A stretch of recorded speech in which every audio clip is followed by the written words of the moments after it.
নতুন জিনিস দেখাই। আমি সবসময় বলি যে যদি মুরগির ফার্ম করেন তাহলে একটা দুটো কলা গাছ অবশ্যই রাখবেন।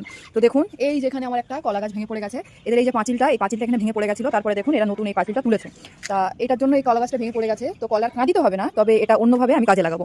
এই যে দেখুন আমার ফার্ম, আর একদম ফার্মের পাশে সামান্য একটুখানি জায়গা ছিল, সেই জায়গায় আমি কলা গাছ লাগিয়েছি, নারকেল গাছ লাগিয়েছি, আরও অনেক গাছ লাগিয়েছি। সেগুলো চলুন এক এক করে দেখাচ্ছি, আর কলা গাছটা কীভাবে কী করবো সেটাও দেখাবো। তুমি খাবে একটু? তুমি কি খাবে? তুমি কি গাছটা কিভাবে খাওয়াবো তার আগে একটু দেখাই যে আমার এই ছোট জায়গায় কি কি আছে।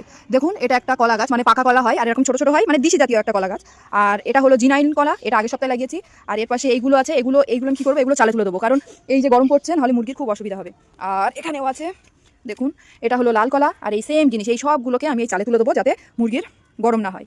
এখানে পেঁপে আছে, গাছে পেঁপে ধরে আছে, এখানে নারকেল গাছ আছে, আর এখানে দেখছেন ওই যে ওটা অলরেডি এই যে চালে তোলা, মানে ওঠা শুরু করে দিয়েছে, তো এটাকে চালে তুলে দেবো।